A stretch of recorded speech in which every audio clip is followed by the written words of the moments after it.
এক সমুদ্রের প্রেম লেখিকা নুসরাত সুলতানা সেঁজুতি।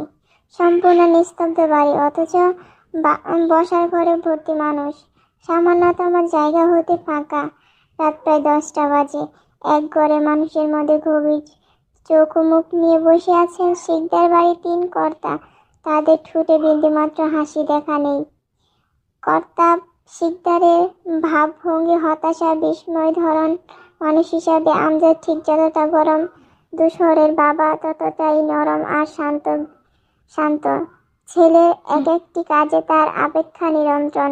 উনি সবচেয়ে বেশি ভয়ে থাকেন পুত্র নিয়ে ভাইদের কটু কথা শোনো, গাঁটগঠা দূষণের এ হেতুক আর অযৌক্তিক বিচার কার্য চলছে তার ঘটানো অকাঙ্ক্ষিত কাজটি নিয়ে। ধূসরের প্রিয় ডাক মেরুন রঙের গাড়িটি বিক্রি আহাজারি সবার, এমনকি প্রিয়রের সমান ও মনও খারাপ। কেন ধূসর গাড়িটি বেচে দিল সে নিজেও বুঝতে পারছে না। তার প্রিয় রং মেরুনের সাথে তার সুদর ভাইয়ের গাড়িও মেরুন। অতি অতি পছন্দের এই গাড়িটি ধূসর ভাই এভাবে বেচে দিবেন, ব্যাপারটা মোটেও খুশি হওয়ার মতো কিছুই নেই। বসার ঘরে এক কোনায় ঠুস উল্টা দাঁড়িয়ে প্রিয় ওনার কোনাটা আঙ্গুলে পেঁচাতে পেঁচাতে এক তাকালো ধূসরের দিকে।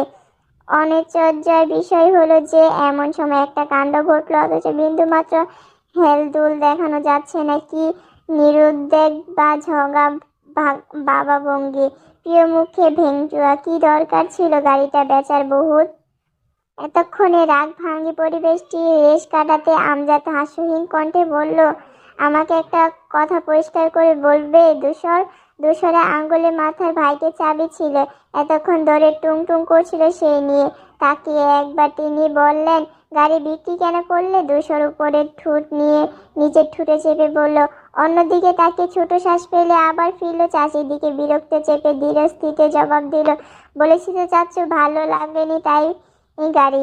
তোমার জবাব আমার উপযুক্ত মনে হয়নি। ভালো লাগছিল না বলে কেউ গাড়ি বেচে দেয়? বাইকের দরকার, কিনতে ইচ্ছে, বেশ কিনছ, ভালো কথা সেটা। তাহলে গাড়ি কেন বেচবে? ওইটা থাকতো। রুবাইদার পাশ থেকে উদ্বেগ নিয়ে বলেন, আমরা তো একই কথা, এরকম করার কোনো মানে হয় বলুন তো ভাইজান? ঘরের জিনিসপত্র বেচা কেন, এসব কি ভালো হয় কি? আচ্ছা তুমি কিছু বলবে না কেন? কথা কি ফুরিয়ে গেছে? কথাটুকু স্বামীকে উদ্দেশ্য করে বলছেন তিনি। আহাতাপ ফুস করে নিঃশ্বাস ফেলে বড় দুঃখে নিয়ে বললেন, কি বলবো? তোমার ছেলে কি আমার কথা শুনে? রুবাইবা তৎক্ষণাৎ জ্বলে উঠে বলল, এখন আমার ছেলে বলছে কেন? যখন স্কুল কলেজে রেজাল্ট কার্ড দেখতে তখন তো সরাসরি নাচতে নাচতে বলে বেড়াতে, আমার ছেলে আমার ছেলে। ভালো কিছু করলে ছেলে তোমার, আর মন পুরাতন কাজ করলে ছেলে আমার, তাই না? আহাতাপ মুখ দিয়ে চা ভোগী শব্দ বললেন, এক কথায় মুখে আরেকটু টুকরো স্বাভাবিক। কি কোনো দিন যাবে না তোমার? আমি কি ভাবছি তুমি তো কি বলছো? কথা না বুঝে উত্তর দিচ্ছ কেন? আমি যা বুঝেছি ঠিকই বুঝছি। তুমি সবাই গুলগুল চোখে ঝগড়া দেখছিল দুজনে। ধূসরের কণ্ঠ খানি খানি উঁচু করে বলল, চুপ করবে তোমরা? কথাটুকু সম্পূর্ণ করতে ব্যর্থ হলো রুবাইদা। গিয়ে ফেলে মুখ ফুরিয়ে দাঁড়িয়ে রইল উমন। ধূসরে কপা গুছিয়ে বলল, আমি বুঝলাম না, এমন একটা সামান্য বিষয় নিয়ে তোমাদের এত সমস্যা হচ্ছে কেন? তোমার সমস্যা হচ্ছিল গাড়ি কিনেছিলাম, ইচ্ছে করে বিক্রি করে দিলাম। প্রিয়র মুখ চুপকে আরও একবার বেঞ্চি কাটলো, ভিড় করে বলল, ব্যাপারটা এত সিম্পল না বুঝলেন? আপনি যে আস্ত করে নির্বুধ, আবারও প্রমাণ দিলেন। আনিস মুখ খুলল এবার, নম্র কণ্ঠে বলেন, হ্যাঁ কিন্তু থাকলে কি দোষ হতো? দুটোই ব্যবহার করতে। আমি তো অনেকবারই বললাম ছোটো চাচ্ছু গাড়ি ভালো লাগছিল না, আর যে জিনিস আমার পছন্দ না সেটা আমি আমার কাছে রাখি না। আমার মনে হয় এটা অহেতুক মতামতি করছো তোমরা, এইসব তোমার অহেতুক মনে হচ্ছে। আমজাদের কথা ধূসরের মুখের উপর বলল, হ্যাঁ হ্যাঁ বলছে, আমার ব্যাপারটা আমার মধ্যে সীমাবদ্ধ থাকুক। চেহারা থমথমে হয়ে এলো ভদ্রলোকে। ধূসর আবার বলল, গাড়ি আমি এলাকশিপে টাকায় কিনেছিলাম, কালো টাকা নষ্ট করিনি। তাই তোমাদের এইসব বাড়াবাড়ি যুক্তিহীন। সোজা সাপটা জবাবটা বাসাহীন সকলে।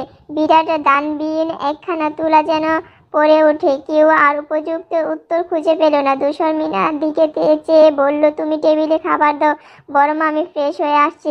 এই মুহূর্তে আবার দাঁড়ানো সে শব্দযুক্ত কদমের ঘরের দিকে রওনা করলো।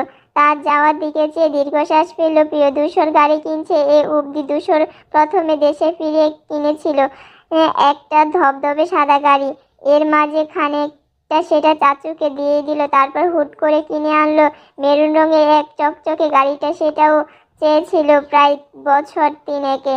সবার উদ্দেশ্যে ঘোষণা করছে গাড়িটা ওর ভীষণ শখের, আর তাই পরিবারে কেউ গাড়িতে উঠতে পারেনি। তার শখের গাড়ি মানে সে একটাই ব্যবহার করবে।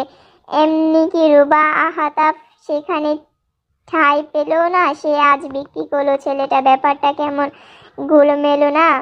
প্রিয় দাঁড়িয়ে দাঁড়িয়ে ভাবছিল এসব, ক্ষুদ্র মস্তিষ্কে ব্যস্ত হিসাব মিলাতে। তারপর কি ভেবে হঠাৎ করে হুকচি হয় ওর। বড় চোখ দুটো ফুটো ছড়িয়ে আসে অন্যরকম চিন্তা। এক সেকেন্ডে সেই দিন সে সাদিক ভাইয়ের বলেছিল আমি গাড়ি থেকে বাইক ভালো লাগে। ধূসর ভাই কি এমনি সেটা হাউস সিটেও শুনতে পেয়ে এই কাণ্ড ঘটালেন? আমার জন্য কি এইসব? পিওরে নড়াচড়া দাঁড়ালো তর্ক ভঙ্গিতে। বিদ্যুৎ বেগে ধূসরের রুমের দিকে ফিরল। ধূসর ভাই কি আমাকে খুশি করতে এমরকম করলো? এর মানে ওনার অনুভূতি আমার কাছে প্রতি পিওরের স্বপ্নপূর্ণ উদ্ভর এই ভাবনা আলতা পাল্টা মতনে বেয়ে চলল নিমিষে। তৎক্ষণাৎ পা বাড়ালো এবং কামরায় এ রহস্যজনক সততা ওই যতক্ষণ না জমবে ঘুম থেকে দূরে শান্তিতে বসবে, অবলম্বী পড়বে না। অনাচার অনাচার আর মন দিয়ে ছুট লাগাতে গেল প্রিয়। হুট করে পিছন থেকে হাত টেনে ধরলো সাদিক। ওর কপাল কুচকে ফিরে ফিসফিস করে দোষালো কোথায় যাচ্ছিস? মহা বিরক্তি হলো প্রিয়। এই লোকটা আসলে একটা ডিস্টার্ব, যা ও হচ্ছে জীবনের সবচেয়ে গুরুত্বপূর্ণ আর মূল্যবান একটা কাজের, অথচ ব্যাপারটা ঠিক বাগ্গাটায় গিয়ে দিল। প্রিয় দুষ্ট কুণ্ঠু ঢেকে রেখে এর উপর ভীষণ সভ্য মেশে ভদ্রভাবে বলে আসছে একটু। ওপাশ থেকে উত্তরে আসা রইল না। নিজে সাদিফের হাতখানা ছাড়িয়ে দ্রুত পায়ে উঠে গেল সিঁড়িতে। ঝড়ের বেগে ধূসরের সামনে গিয়ে হাজির হলো প্রিয়। দরজা চাপানো সে আস্তে করে মাথা নাড়িয়ে উকি দেয়। ভেতরটা দেখে আবহাওয়া বোঝার চেষ্টা চালায়। কি করছেন উনি? ঢুকবো এখন না? কাণ্ড ঘটালো রেগে ঢেকে নেই তো। পিওরের ভদ্রনীতির মধ্যে ভিতর থেকে ছুটলো হলো একটি হিম হিম আওয়াজ। ভদ্রলোকের মতো উকি না মেরে ভিতরে ঢুকলো। প্রিয় ধমকে উঠে গেল, চোখে চাই। তারপর বুকে হাত দিয়ে জুড়ে নিঃশ্বাস টান মারলো দুবার। নিজেকে তৈরি করলো প্রিয় ধূসরের মুখোমুখি হতে। ছাদের দিক চেয়ে বিড়বিড় করলো, হে আল্লাহ দেখো ওনাকে যেন ঠিক ঠিক প্রশ্ন করতে পারি। তারপর গুটি গুটি পায়ে ঢুকলো ভিতরে। ধূসরে ফ্রেশ হয়েছে, বরণের শার্ট পাল্টে টি শার্ট পরছে এখন পিঠ ফেরানোর দিকে। পিয়ন ঘন কালো পলব ঝাপটালো উনার অন্যদিকে ফিরে। আমাকে কি বলবে দেখছেন? ধূসর ঘুরে চাইলে ছোট করে সুদাল, কিছু বলবি? তোর ব্যস্ত প্রশ্ন সাথে গায়ের পেস্ট রঙে টি শার্টে রক্ত পুষে দারুণ চাহারখানা মাখা গুলিয়ে পিওরের এক লোহমার ভুলের মাসল সব মাথায় নাড়লো দুদিকে। পরক্ষণে সজাগ হয়ে দাঁড়ালো। মনে পড়লো না নয়তো সে এসেছে যারা। রাগ ও ধূসর বলল, তাহলে কি আমরা চেহারা দেখতে এসেছি? পিওর হা করতে গিয়ে অত্র মুক্ত বন্ধ করে ফেললো। ভাবলো কথাটা একেবারেই ভুল, বা কিন্তু নয়। আপনার চেহারা দেখতে সতে যদি সারাদিন ভাত না খেয়ে দেয় আমি তাতেও রাজি। আপনার এরূপ আগুনে কেবল তো ঝলমল গিয়েছি ধূসর ভাই। তোর ভিতরে মুগ্ধতায় ভেসে উঠলো ঠোঁটে। ধূসর ছোট চোখ ছোট করে বলল, বোকার মতো হাসছিস কেন?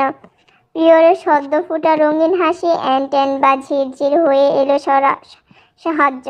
ঘন ঘন মাথা নড়ল ফেলো অধৈর্য। ধূসর চটে গেল এতে। কটমট করে বলল, তোর মুখ নিয়ে কথা বলতে পারিস না? তার নিরেট চোর দেখলে প্রিয়ন্তন হয়ে দাঁড়ায়। মিনমিন করে ব্যস্তভাবে বলল, কিছু না কিছু না। কিছু না হলে যা এখন। তোকে না বলছি আমার রুমে ধারে কাছে না আসতে। খুব অবাধ্য হচ্ছিস প্রিয়। কি ভাবছিস? চাচু ফিরে বলে কিছু বলবো না, ভয় পায় ওনাকে। ধূসরে আঙ্কিত এই খ্যাপ পাটে রূপটাই প্রিয়রে আদরে অসামান্য নামে আস্তে করে বলল, কখন বলেছি এই কথা? ধূসর চোখ পাকালো, দুই বের হবি? পিওরের নড়বড়ে সম্মানে আঘাত হানলো এবার। এরপরে আর এই মুহূর্তে দাঁড়িয়ে থাকার মনে হলো না এখানে। সে কি আর কাব্য ও মান সম্মানহীন নাকি? এমন ভাবে করছে যেন রুম নয়নে রাজপ্রাসাদ সভায়। সে অদৃশ্য চুটপাট দেখিয়ে সত্যি সত্যি রুম থেকে বের হয়ে ধরল। মাঝখানে ভাবখানা এমন ধরলো যে ওনার ছায়া মায়ায়, অথচ দরজা অবধি গিয়ে পা জোড়া থমকে গিয়ে গেল। পুরনো অনুভূতি গজে উঠল সেজারুর। জোদার ধাবি জানালো, একবার জিজ্ঞেস করলো প্রিয়, একবার জেনে নেয় না তার ধারণা ঠিক নাকি না। সে ক্ষণিক ঘুরে তাকায়, সে সেকেন্ডে ধূসরের মুখে ঘুরলো অন্যদিকে।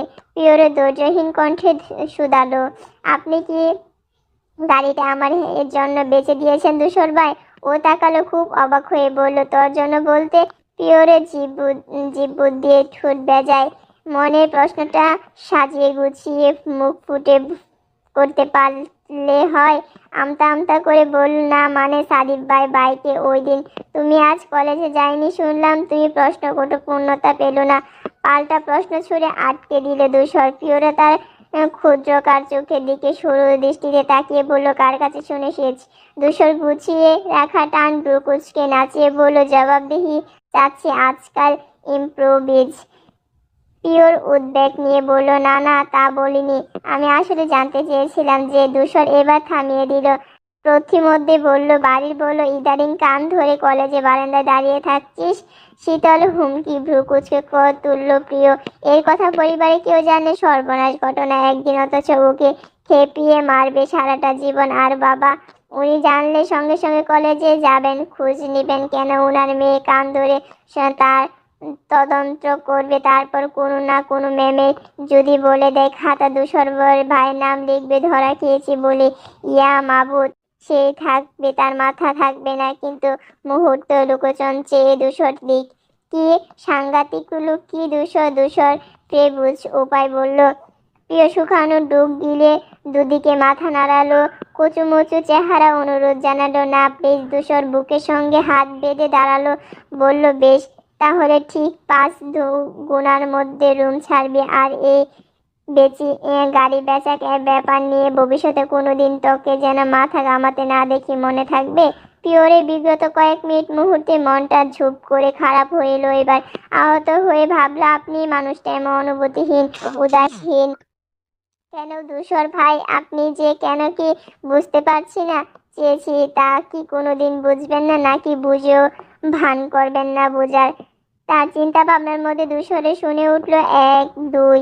পিওরের ভিতরে ভিতরে ক্ষিপ্ত হয়। ধূসরে পাতলা উষ্টে একটা সংকেত পেঁচিয়ে দেওয়ার জন্য জাগে, কিন্তু ফেলে আসা তগন্য ভেবে তার পচন ঘুণা পূর্বে ভীষণ জুড়ে দৌড়িয়ে বেরিয়ে গেল বাহিরে।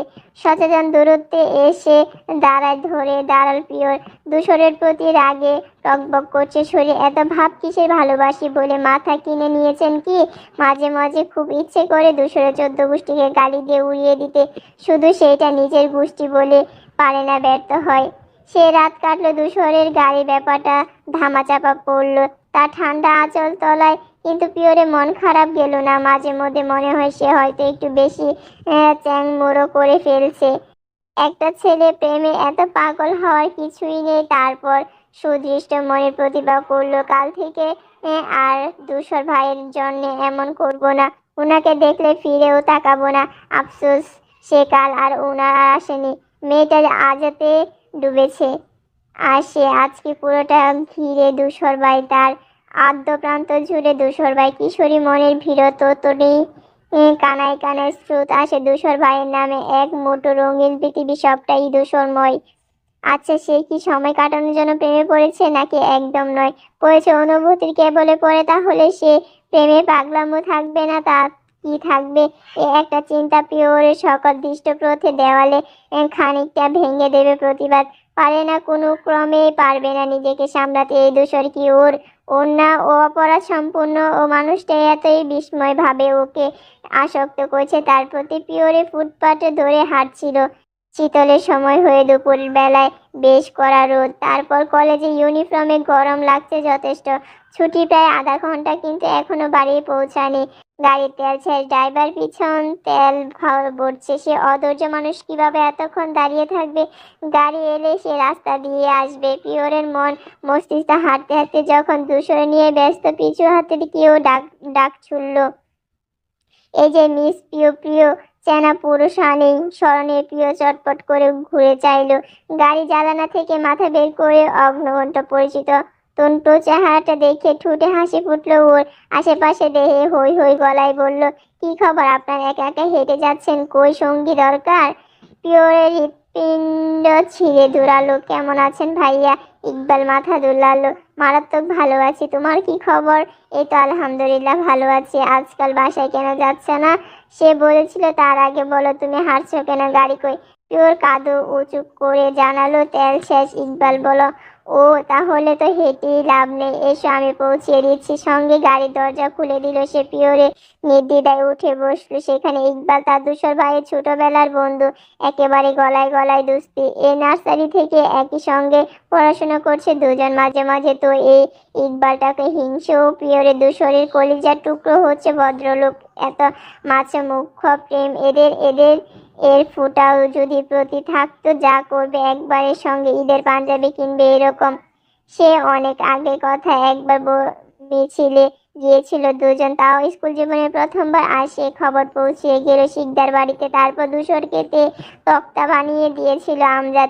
বন্ধুকে ভায়া ওভাবে মার খেতে দেখে কেঁদে কেঁদে বুকে ভাসিয়ে দিল ইকবাল। আমজাদের পা অবধি ধরেছিল প্রবহল ঠেকাতে। এইসব এখন অতীত। এখন সে আমজাদকে ধূসর পাত্তাও দিচ্ছে না, তার একটা কথাও কানে তুলে না। প্রিয়র মনে মনে ভাবলো, বিদেশ আছে, বিদেশের থেকে ফিরলে মানুষ বুঝি ভয়ঙ্কর ও ফেলে আসে। তাহলে আমরাও কি একবার বিদেশে যাওয়া উচিত? আমিও না হয় আতঙ্ক রেখে এদেশে এসে একদম ধূসর ভাইয়ের চোখের দিকে চেয়ে বলে দিব, আমি আপনাকে ভালোবাসি। কি ভাবছো? এই প্রিয় প্রিয় প্রিয় নড়ে উঠলো। গৃহীন ধন্য ছুটে গেলে ইকবালের ডাকে অপ্রস্তুত হয়ে চাইলো ওর দিকে। গাড়ির ভিতরে এসি, ঠান্ডা বাতাস বইছে। ইকবাল ভ্রু গুছিয়ে জিজ্ঞেস করলে, এত কি চিন্তা করছো শুনি? না তেমন কিছু না। আচ্ছা, আপনার বাড়ি আসেন না কেন বলেন না তো? সে লম্বা নিঃশ্বাস ফিরে বলল, দুটো কারণ, যায় না। এক, সামনে মেয়র নির্বাচন, অনেক ঝামেলা। আর দুই, তোমার বাবা। পিওরের চোখে সরু বলতে বলল, সে তো রাজনীতি শুনতে চায়, সে চেতেও যায়। আমাকে দেখলে বিরাট কপাল চলে আসে যে এক জায়গায়। ভাই ভাবে ওনাকে শান্তিও নেই। আপাতত চোখের সামনে যা না যায় আমি। ভাই এখন মনে প্রাণে একজন রাজনৈতিক নেতা। একটা গোটা যেটা সে জেলা সভাপতি হয়েছে, সেখানে যেখানে সেখানে ভাবতে পারছো না কলঙ্কের মুখে অবস্থা কি হবে আমার? দেখলে চেহারা ছুটে না, মারবেও হয়। পিওর হেসে ফেললো, এটা কিন্তু অজুহাত হয়ে গেল ভাইয়া বুবা। বাবা মোটেও এরকম নন। উনি ধূসর ভাইকে দেখতে পারেন না, দিন রাত ওনার কাছে ঘ্যান ঘ্যান করছে। রাজনীতি ছাড়া ব্যবসায় আসো। ও কই, উনি তো কোনো কান দিচ্ছেন না, ঢুকাচ্ছেন না, অন্য কান দিয়ে বের করছেন। তাহলে? ইকবাল চক্ষু কপালে তুলে বলল, কে ধূসর? এত তোর নামের মতো এই খারাপ লাগা ভালো লাগা কিছুটার মুছে যায় না। মাঝে মাঝে আমি দ্বিধায় ভুগি, বা রাগ করে খুশি হয় না। মানুষের এত নির্ভোগ কিভাবে হয়? আমি ওর মতো নয় বাবা। যা যে যেখানে দেখবে সেখানে ভূষণ করবে, আবার কিছু জিনিস বুঝেও বোঝা নাটক করব। পিওরে আগা মাথা বুঝলো না তার জিজ্ঞাসু চেহারা দেখে। ইকবাল হাসলো, জিজ্ঞেসে মাথা ধুলিয়ে বলল, বড় হও, প্রিয় সব বুঝবে। পিওরে মেজে সংজ্ঞালিত বিরাট। এবার ছোট সবাই কেন কানের কাছে এই একটা কথা বলছে? সে কি ছোট ফিডার? ফিডার তো আর খায় না ভালোবাসার মতো কঠিন বিষয়বস্তু বুঝে। তাহলে? ইকবাল ফোনে বাজুক তখন কথা বলা ব্যস্ত হলো সে। পিওরের রাস্তার দিকে ফিরল। ইকবাল ওদের পরিবারের সবাইকে চেনে, ওকে আদর করে ভীষণ। ইকবালের সাথে যতটাই তরঘড়ি সে মিশতে পারে, এমন নিজের ভাই ছাড়া হয় না। ইকবাল লাইন কাটলো, কথা শেষে জিজ্ঞেস করলো, ধূসর কি বেরিয়ে বাড়ি থেকে জানো? প্রিয় ক্ষণক শেষে ভেবে বলল, আমি তো দেখিনি, আছে, হতেও পারে। ইকবাল মুখ ফুরিয়ে শ্বাস ফেলে বলল, ঝড় ঝামেলা আছে বুঝি? রাজনৈতিক ঝঞ্ঝাট এমন অগোছালোর মতো গুছিয়ে পড়লে ছড়াট করতে যান বেরিয়ে যায়। ধূসরের সাথে আছে বলে একটু বর্ষা পাচ্ছে, না হলে কিভাবে যে ম্যানেজ করতাম। গুড নোস্ট কি ঝামেলা ভাইয়া, বলে শেষ করা যাবে না। প্রিয় প্রিয় সামনে যে মেয়র নির্বাচন না? বিপদের দলের সাথে ঝড় ঠান্ডা যুদ্ধ চলছে, যে কোনো সময় ভয়াবহ রূপ না নিলেই হয়। এত ঝুঁকি কাজ কেন করবে? আপনারা ছেড়ে দিলেই তো হয়। ইকবাল হাসলো, যেন মজার কিছু শুনছে। বলো, বোকা মেয়ে, বিপদ তো সব জায়গায় থাকে না, তাই বলে কি নিজের পার্সোনালিটি ছেড়ে দেব? শোনো, রাজনীতি হচ্ছে আমার আর আমার দোসর ভাইদের প্যাশন। আমার মতে মনে হয় রাজনীতি আমাদের রক্তে মিশে। আমি আর ধূসর বারবার অন্য কারো ঐক্যবদ্ধ সহ্য করতে পারি না। না পারে অনুপযুক্ত অযোগ্য লোকের নেতৃত্ব মেনে নিতে। তার মনে আছে কি জানি না, কারণ তুমি তখন ছোট। সে ক্লাসে 10 থেকে আমরা নেমেছি এই পথে। তারপর প্রথম যখন মিছিলে নেমে ধূসর ধরা পড়লো বাড়িতে, সে সবার মতো তোমার বাপ মশাই ভেদর মেরেছিলেন ওকে। তারপর ও যখন ফিরল না, দোসর বিদেশে পাঠালো ওকে, কিন্তু সে কি ও রাজনীতি কি ছাড়তে পারলো? হা হা হা। ইকবাল সশব্দে হাসলো, ঠাট মেরে হেলে দুলে উঠে, কিন্তু পিওরে হাসি পেল না। এটা কি হাসির ব্যাপার? মোটেও না। ইকবাল হেসে ঠেলে চুপ করলো। হঠাৎ করে ছুড়লো, তুমি ধূসরকে পছন্দ করো? প্রিয় প্রিয় আচার্য বনে চাইল। বৃহৎ চোখে বিস্ময়ে নিক্ষেপে হলো ওনার পানে। ইকবাল মিটিমিটি করে ভ্রু নাচায়। কি করবো, ভালো টানে বাসে। প্রিয় হাটুকু বুঝে নেন, আদত্ত হয়ে দুপাশে মাথা নেড়ে বুঝাই নেয়। হাস্যরহীন ইকবাল এত হাসতে শব্দ পেল না, চেয়ে ওর শক্ত হয়ে বসে রইল। প্রিয়, মিথ্যা বলো না মেয়ে, তোমার চোখ দেখে বোঝা যায় তুমি ধূসরকে ভালোবাসো। প্রিয় দ্বিতীয় দফায় অবাক হয়ে ইকবাল সদৃঢ়তা দেখে খুব আগ্রহী নিয়ে শুধায় আসলো, তাই অবশ্যই। প্রিয় চিন্তা পড়ে গেল, সত্যি কি এরকম? তার চোখে দেখে বোঝা যায় ধূসর ভাইয়াকে ভালোবাসে। তাহলে কি উনি কেন এত বুঝেন না? পিওরের চোখ মুখ দেখে দরজা পালালো ইকবাল। হু করে হেসে উঠলে সাহস। নীরবতা গাড়ি হাসিল এদিকে সেই দিক, ছুটে বেড়ালো। লজ্জা পায়, নিষ্ঠুরতা চেপে নিহিত চেয়ে শোধায়, তবে উনি কেন বুঝতে পারছেন না ভাইয়া? ইকবালের হাসিটা চেয়ে গেল হঠাৎ। পূর্ণাঙ্গ কণ্ঠে জবাব দিল, কি জানি, সেহেতু ধূসর জানবে ওর মনে কি আছে বা কে আছে। দীর্ঘশ্বাস ফেললো প্রিয়। ধূসর ভাইয়ের নাম দুটো একটু চেড়ে দেখতে এতটাই ভ্রমরত বা দুনিয়ার খেয়ালিতের মতো।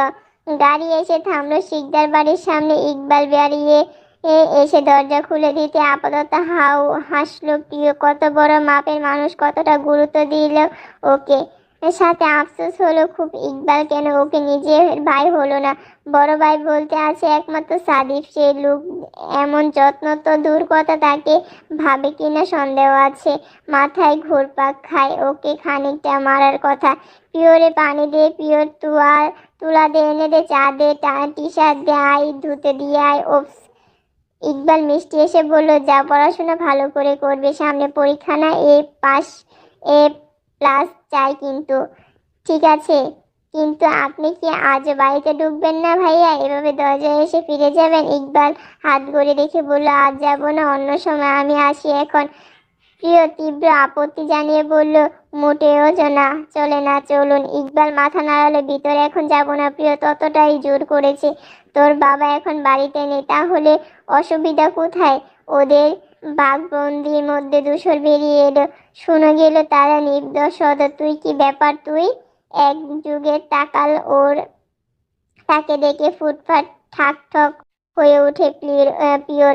উঠে গেল সে ধনমনে ভাব। ইকবাল এতে ঠুটে চেপে হেসে জবাব দেয়, এই তো এলাম। তোর ফুটুসিনী বোনটা রাস্তায় হাঁটছিল, মায়ার হলো দেখে, তাই গাড়ি তুলে পৌঁছিয়ে দিলাম বাড়িতে। তোর বোনের প্রতি আমার একটু দায়িত্ব আছে না বল? পিওরের উৎস হয়ে চাইলো ধূসরের দিকে, বুঝতে চাইলো ওর অভিব্যক্তি। এই যে ইকবাল ভাই বারবার বোন বোন বলছে, ওনার কি খারাপ লাগছে না? তাই তো লাগছে, কিন্তু তোর এবার তো এক মুঠো হতাশা ছুটে দিয়ে ওকে। ধূসর চট করে ওর দিকে তাকিয়ে পরপর ফুট করে ধমকে গেল। হাঁ করে দাঁড়িয়ে আছে কেন? ভিতরে যা। পিওরের সরু নাক কেঁপে ওঠে। এই শুরু হলো, সে দেখলে হয়ে যাক ওকে। এই লুক মনে হয় ধমকা ধমকি সবসময় পকেটে নিয়েই ঘুরে। একেই বলে বের করে ছুরি মারবে বলে। পিওরের মুখ কালো করতে ইকবাল মায়া করে বলল, আরে বকছিস কেন বাচ্চা মেয়ে? থাক প্রিয়, প্রিয় তুমি মন খারাপ করো না। এই সান্ত্বনা তার মন খারাপ লাগবো হলো না। ছোট করে বলল, আসি ভাইয়া, তারপর পা বাড়ালো বাড়ির ভিতরে। পেছন থেকে হঠাৎই দুশোরে একটা কথা লম্বা কদম স্থির হলো। সে বলতে যায়, তোকে না বলছি পিওরে আমার বোন, কি সমস্যা তোর? যেতে বললাম না? পিওরে বুক ছাড়তে করে চেপে উঠলো। এবারে ব্যাপারটা ঠিক লক্ষ্য করছে সে। কান পেতেছিল। ফেরার একটা রামধোক খেয়ে আর দাঁড়ানো সাহসে কুলোহীন ওর এক ছুটে ঢুকে গেল বাড়িতে। সিঁড়ি অব্দি সে এসে পিওরে পা থুকে গেল উঠে। হঠাৎ কিছু একটা খেয়াল করে ঘাড় কাত করে ফিরতে চাইল। পিওরের সদৃশ্যে ভয়ে ভাঁজ পড়ে। পুষ্পাও বসার ঘরে জানালো ঘেঁষে দাঁড়িয়ে। পর্দা আড়ালে উকি দিচ্ছে। কি দেখছে বাবা? প্রিয় অগ্রতভাবে আস্তে আস্তে এসে পৌঁছায় দাঁড়ালো। ওর চোখে ওর দৃষ্টি অনুসরণ করতে বাইরে দেখতে সেখানে ইকবাল আর দুশোরকে ব্যতীত বিশেষ দাঁড়িয়ে গভীর আলোচনার সভ্য। তাহলে এবার কি মেয়েকে দেখছে? কি? প্রিয় কৌতূহল মোটেও জিজ্ঞেস করলে, কি দেখছিস? ভূত করে দেখার মতো চমকে যায় পুষ্প। প্রিয়রে দেখতে চোর ধরা প্যারায় নেয় চেহারা নয়। ঢুকে গেল গিল সবেগে হাসার চেষ্টা করলো। কিছুই না। তাহলে এখানে দাঁড়িয়ে আছিস কেন? পুষ্প চোর চোখে একবার দুশোরের দিকে তাকালো, দেখলো, তারপর তড়িঘড়ি কদরে চলে গেল ঘরে। পিছনে রেখে গেল ব্যাকুল হয়ে চেয়ে থাকা পিওরে। সেদিন সন্ধ্যা এক অনাচার্য ঘটনা ঘটে যাওয়া। প্রতিদিনকার মতো বিকেলে পিওরে টিউটর এনে ঢাকা ইউনিভার্সিটির ছাত্র। সে সেকেন্ড ইয়ারে উঠা থেকে পড়ছে। ওকে মিনা নিচ থেকে হাঁক ছাড়লেন, প্রিয় তো স্যার এসেছে। প্রিয়টা ঝিম ঘুমানো বলে মায়ের ডাকে টনটন হয়ে বই খাতা গুছিয়ে বসলো। ছেলেটার নাম ফয়সাল, বয়সে সাদিফের ছোট হবে। কমপক্ষে ঢুকলে দাঁড়িয়ে সালাম দিবে। পিওরে সে সৌভদ্র হেসে বলল, বসো। নিজের পাশে কেদারয় বসতে বলল, কেমন আছে? ভালো আছে স্যার। আপনি? ভালো। চুলে এই অবস্থা কেন? পিওর কণ্ঠে মিনুয়ে আসে। অগোছালো চুলে হাত বুলিয়ে মিনিমিনি করে জানালো, ঘুমিয়েছিলাম একটু। ফয়সাল মুচকি হাসলো, তাও খারাপ লাগছে না দেখতে। যে কি পড়বে আজ? কেমিস্ট্রি? আপনার যা ইচ্ছা। রসায়ন ব্যাপারটা স্যারের কাছে এগিয়ে দিল সে। ফয়সাল পাতা উল্টা পাল্টা চাইলো ওর দিকে। বলল, তুমি তো কেমিস্ট্রিতে ভালো, রিয়েল লাইফে ভালো না কি? প্রিয় বুঝেনি প্রশ্ন করতে গেল। আমচা খোঁজ পড়ল দুশোর দাঁড়িয়ে এদিকে চেয়েছিল। প্রিয় তাকানো মাত্রই ঘিটঘিটি রুমে চলে গেল নিজের। এ সময় সে বাড়িতে থাকে না আজ দেখে ক্ষণিক অবাক হয়ে গেল প্রিয়। ফয়সাল তড়বুড়া করে পড়ালো। মনোনিবেশে না চাইতেই দিকেই চলে গেল ও।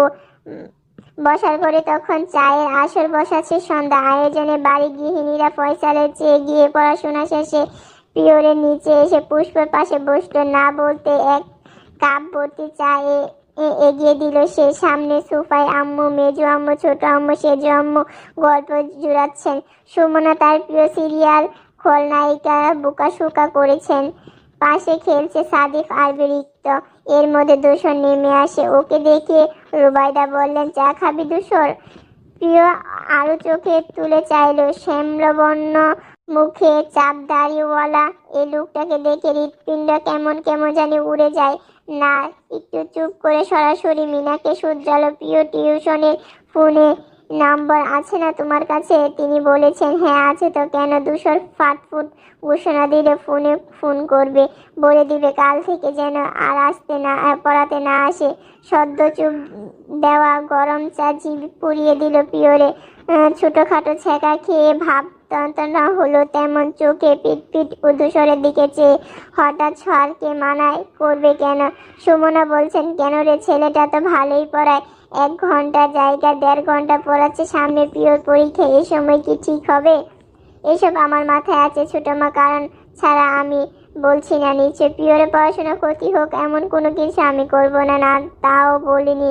জবা বেগম বললেন, কিন্তু ওকে পড়াবে কে? তুই সব সময় ভদ্র মহিলা। চোখ মুখ ঝলকে উঠে মুখমণ্ডল শুকিয়ে গেল পিওরের। ভীত হলো আবার এই লোকে পড়াশোনার কথা উঠছে কেন? দূষর বলল, না, তোমাদের এত চিন্তা করতে হবে না। আমার এক বন্ধু আছে, সেই পড়িয়ে যাবে। বক্তব্য শেষ করে চলে গেল। যেভাবে এসেছিল সেইভাবে প্রত্যেক ভিন্ন নিয়ে চেয়ে রইল। ঘমন পথে রুবা বলল, কি যে হয় ছেলেটার। মিনা তৎক্ষণিক নিশ্চয়ই কণ্ঠে বলল, যা হবে ভালোই হবে। দুশো যখন দায়িত্ব নিচ্ছে আমার আর কোনো চিন্তা নেই। যাই হোক, ফয়সালকে বারণ করে দেই আর এই মাসে বেতনটা নিয়ে যেতে বলতে বলতে তিনি রওনা করলেন। প্রিয় অনিশ্চর্য না হয়ে পারছে না এ বর্ষা নিজে পেটে ছেলে ও মেয়েকে মানুষ করে কি না সন্দেহ। পরিবেশটা নিমিষে স্বাভাবিক হলেও অস্বাভাবিক বনে রইল সে। গভীর মনোযোগ ভাবল, ধূসর ভাইয়ের মতিগতি সুবিধার নয়, আশঙ্কিময়। আমার শাড়ির পিছনে পড়ার কারণ